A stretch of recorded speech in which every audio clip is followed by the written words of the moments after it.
I've had a very interesting day today.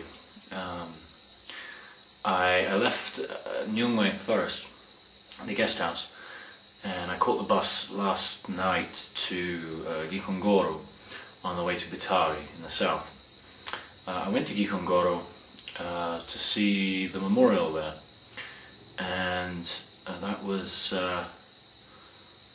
one of the most difficult things I've ever seen. The morning I left, though, I realised to my horror that I'd left a large chunk of cash in my room at the guest house, and so I knew the only option was to go back.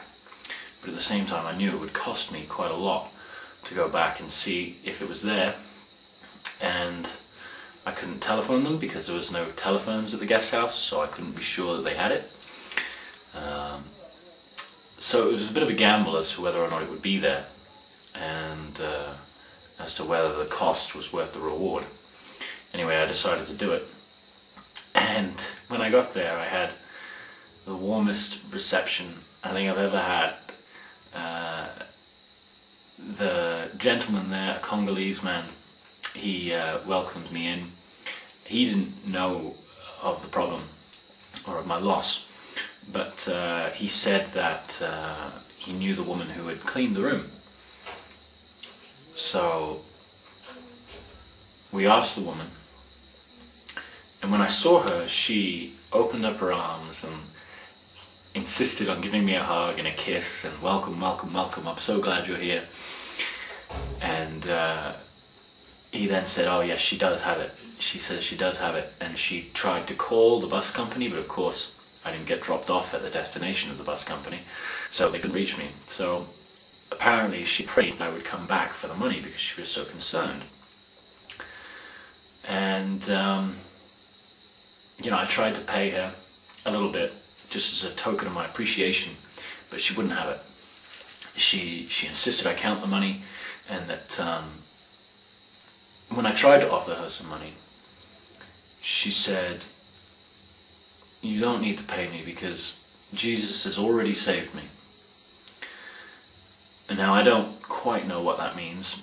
I'm not very religious, but I know that amongst the Christian faith that's quite a common phrase. But in a country like this, I do sometimes wonder whether that phrase has a little more meaning, especially after I've been to a place like Morambi.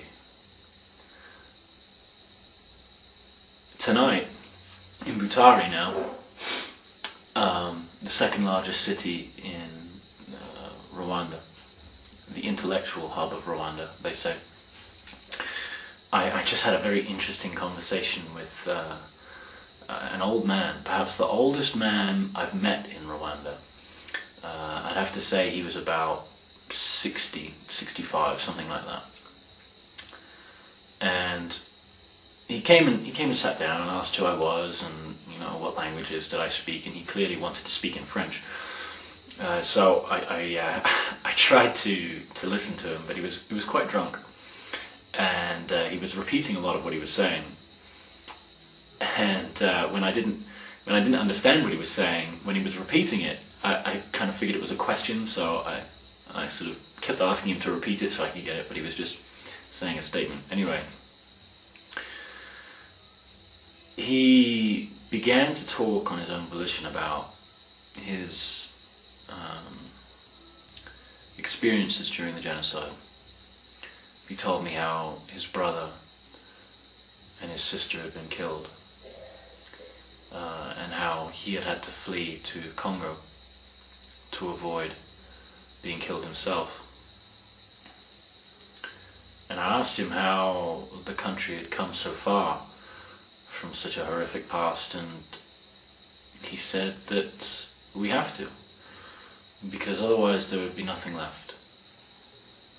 There would just be killing and death, and then sadness afterwards. And I talked a little about the issues of the world today, like in Sudan, Hades, and now in Israel. And I asked, what can the world learn from Rwanda because clearly it has learned nothing. And from what I gathered, he said that people need to learn to think more clearly about what they're doing, and think about it from all sides and how it affects all people, rather than just themselves. And he's got a point. He's got a point. There's a phrase that when God comes down from heaven, he likes to spend his time in Rwanda. Today I have seen that the devil lives here, and so does God, if they exist.